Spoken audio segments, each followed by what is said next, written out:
are you doing? Today I'm doing the mid-year book freak out tag.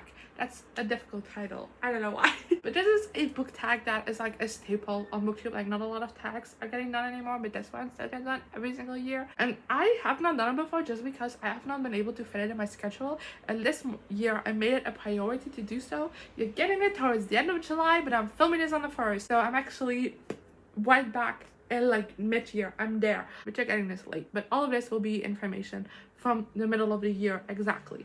So let's get through it. The first question of the tag is your favorite book of the year, and I listed 3 currently because I looked at all my 5 stars, at least for the 3 that popped out to me the most.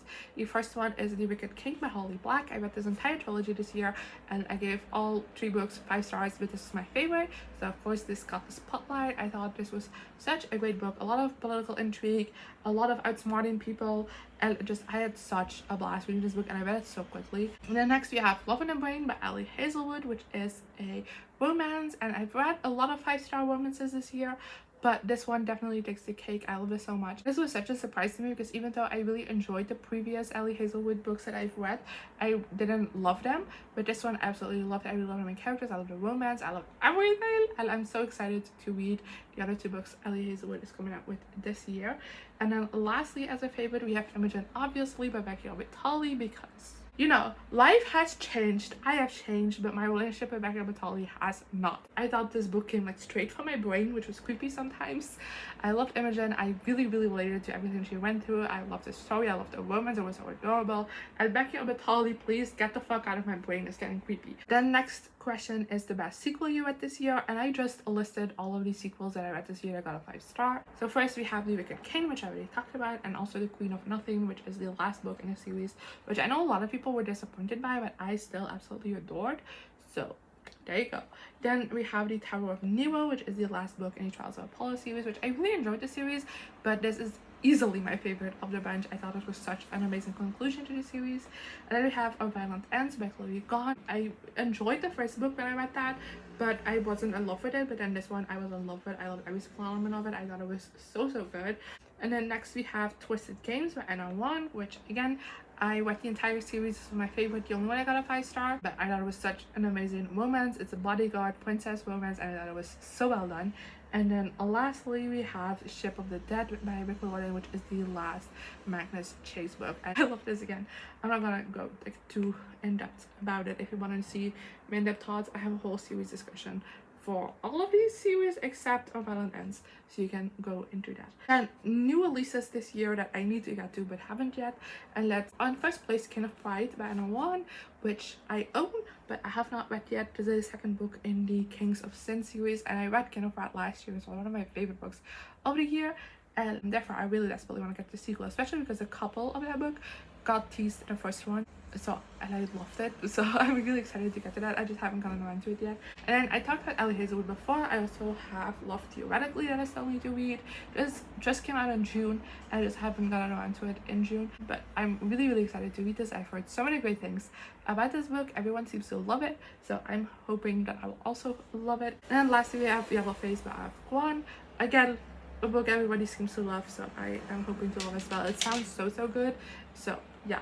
Then next is the most anticipated releases for the second half of the year. Here's the thing, I did this at the top of my mind. I didn't actually look up what's coming out this year, so this is just 5 books right now, but I'm probably missing like so many, so don't kill me if I miss a very popular book that is yet to come out. But first we have Checkmate by Ellie Hazelwood. This is her YA debut. I gave this to Nageli, and I'm like physically holding myself back of reading it because I want to read it right now actually, but it doesn't come out until like September, I think, so I'm holding back a little.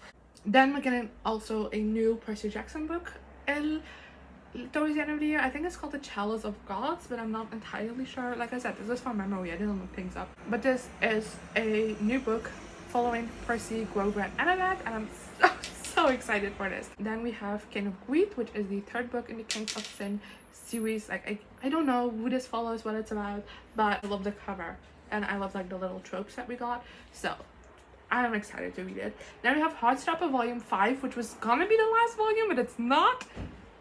and I'm so excited. And I also have Bookshops and Bone Dust, which is a prequel to Legends and Lattes, which I read in June, and I really love Viv as a character, so I'm really excited to get more from her in this book. And then for the biggest surprise of the year, we have The Cruel Prince, because even though I have heard so many great things about this book over the years, and I've been very excited to read it. I have historically not liked Holly Black's books. Like, I've read 4 books that Holly liked before the series, and I didn't like any of them. I was very hesitant getting into this first book, but I absolutely adored it. I binge read the entire series. The next question is any new favorite authors of the year, and here's the thing. I always count a favorite author as a book that I've read more than one book from, and at least one has to be a 5-star. So most of these books weren't like new to me authors this year, but yeah.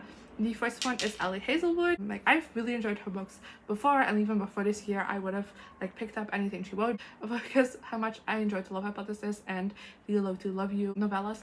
But because she got a 5-star with Love in the Brain, she's officially a new favorite author.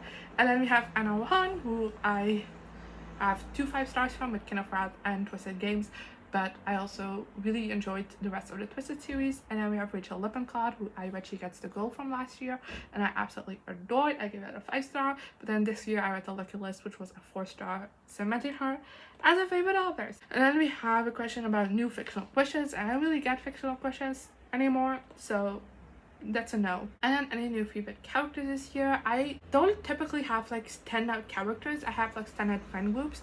So 2 of my answers are Magnus Chase and that friend group in the Magnus Chase series by Jordan.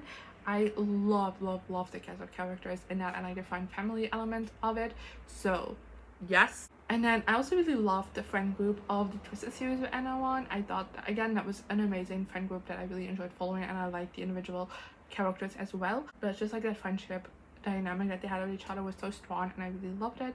And then we have one individual character, and that's Viv from Legends and Lattes. Like, I already mentioned her. I think she's such a great character, and yeah, like I said, I'm excited to read more from her. Then a book that made you cry. I have a shit memory about books. Like, honestly, I can't tell you a whole lot about like books that I've cried at, books that I've laughed at. I'm shit with that kind of thing. But one that I do remember crying with is Once More with Feeling by Alyssa Sussman. Not necessarily because it was sad, because this is not a sad book, but just because I was so invested in these characters that just by the end I was sobbing. Then books that made me happy. I have Spellbound by F.T. Lucas. I thought this book was just so incredibly precious, and I really enjoyed it. Then I also have the Magnus Chase series by Rick Riordan. I really enjoyed the series, and like I said, I love the cast of characters, and Rick Riordan just has a really funny writing style that came to fruition in this book like so clearly, and I have the same sense of humor as Magnus has in his series, so it all worked out amazingly. Then the best book to movie adaptation you've watched in 2023.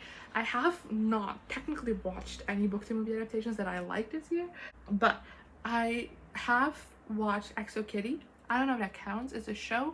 It's not directly an adaptation because it's like a spin-off from an adaptation, but I was absolutely obsessed with this, so I guess we're going with that. But like, Heartstopper season 2 is coming out, so I'm sure that will also make its way on the list once it has.